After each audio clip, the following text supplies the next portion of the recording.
Oh yeah, guys, you know what's up. Had to get the UPR catch can for the Gladiator. Let's get this thing on.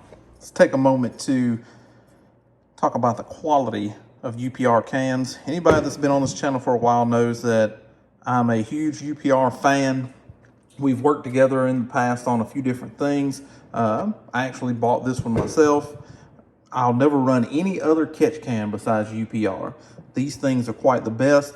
I cut my teeth on them a while back when I was in the Mustang game, and I tried a few other manufacturers. I have plenty of other videos on that for UPR cans talking about those manufacturers, and still getting oil in the clean side hose, a lot of oil inside the intake being just filthy, and all that good stuff. And on UPR, you don't have that problem.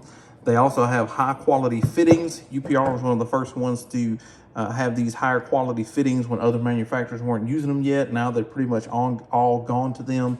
Also, UPR, it used to make, and I believe still does make, a baffle for the cheaper cans of the olden days that other companies were making to make them effectively filter out oil. So UPR made products to make other people's catch cans better and used to sell them.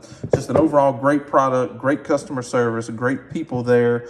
Never really had any problems, but if you did, they would handle it quick, fast, and in a hurry. So up here under the hood, the first thing we have to do is follow this PCV line from over there on the driver's side all the way over down to right here. See if I can get it up. Right here on the passenger side, and you'll just squeeze the clips on both sides. I'll show you a close-up of that in a second, and remove this PCV line off the PCV valve here. So once you get that disconnected, you'll come up here, and there's this clip right here. So what I did was pushed it sideways like this, and it popped up. Once you get this popped up, you can either do it that way, or you can take a trim removal tool and just pry it off of this bracket. I'll probably prise it off of this bracket once I get this out of my way. So next thing you have to do is come around to this side, and this is the way these ends work from the factory. You'll press this end down. Once you get it pressed down, you see it expanding on the inside, and you'll just kind of wiggle it off of there, and then your hose is free. You can snake this bad boy out of here.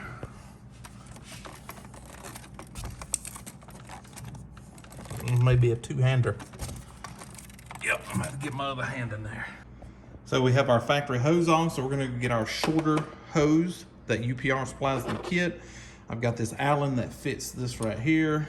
I don't know what size it is because it's not written on this Allen, but I bet it's in the instructions. Let me go look. Well, it doesn't say it in the instructions either, but no big deal.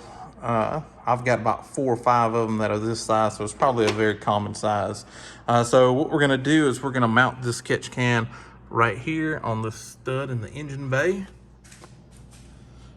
All right, so what I'm gonna do is go ahead and get this started. This washer that is supplied is a little too big to go in the hole, so I'm going to assume that it goes up top here like an isolator. It does have this lock washer on the bottom here, so I'm gonna go ahead and just leave that on there.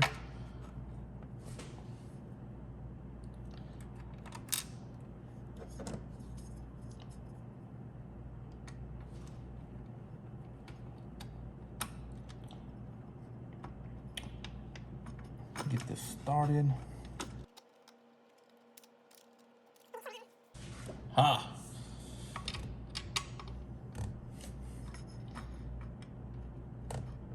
Much better. So I haven't put any Loctite on this. I'd like to be able to get it back off. If I notice, I'll just keep a check on it. And if I notice that it's loosened itself up, which I hadn't really had a problem before with any of these on any of my Chargers or the pickup truck or anything else I've run one of these catch cans on in the past, of them, you know, coming loose or anything like that. But I'll keep an eye on it just in case.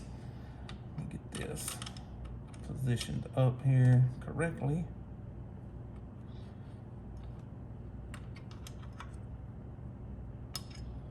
And if I needed more access, I could take the can apart, unscrew off the bottom there. There we go.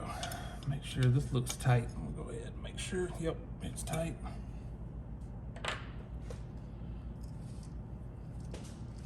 So what we're gonna do is go ahead and connect this into the hose down there to the PCV valve over the top here. I'll show you the routing. We'll get it on. Well, sometimes you just gotta change some stuff up. The short line that goes in clips right in. It looks real good, but this line, the instructions want you to go, I was wondering why I had so much extra here.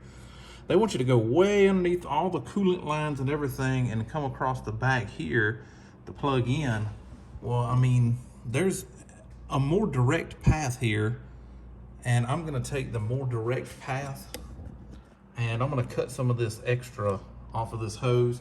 I have a bunch of different ends and stuff for UPR things, so I'm gonna try to use one of my other ends and get this done. Maybe be able to use these 45s, but I'm gonna cut this and we'll go through that. So what I have here, and sometimes like if I routed it the way that they wanted me to route it in the instructions, which is probably an easier way with less finagling of wires, and they did it the safe way for a reason because they have to make these kits for everybody to be able to install. But I have a little mechanical ability and I saw a better route, so I'm gonna go ahead and take it. So I left myself a little bit of extra here, but what I'm gonna do is I taped up where I wanna cut it. I'm gonna cut just on this side of this tape right here. You want a really sharp knife to be able to do this. And this is a new razor knife, so you see how hard this stuff is. I mean, when they're making these products, these hose ends, or these hoses, I'm sorry, it's not some cheap hose that they're using. I mean, this is high quality stuff UPR uses. This is a 100% fresh razor blade. And that wasn't easy. So on these ends, it's not gonna be very easy to get them out, but you have to grab this collar and the end and twist, and you'll be able to pull it out. So that's your end right there. I'm pretty sure that the 45s are gonna do me just right. So what I need to do here, because I'm confident in what I'm doing, I'm gonna go ahead and take this tape off. And you wanna protect this end. Hurry up and get your stuff together. This is gonna be even more difficult than getting it off. Get your end pushed halfway. This clamp, you don't wanna push this collar all the way down. Just about halfway to get it in, and then you twist this the same way that you twisted it off. You just twist it down in there. You gotta put some ass behind it, you know what I mean?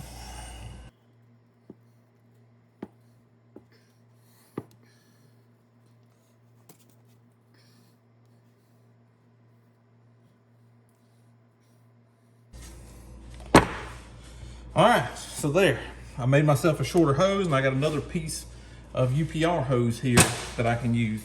Like I said, I've used these on several different vehicles, and I've made my own kit for a couple different ones using some of their stuff, but this right here is one of the ends that I had. I just got a couple 90s. If I would have had a straight end laying around, I might have would have used a straight end, but these UPR ones are a little different from factory. You have to press both sides, but they slip on just as well, and it's a good, as you can see, almost factory-like connection that you have there.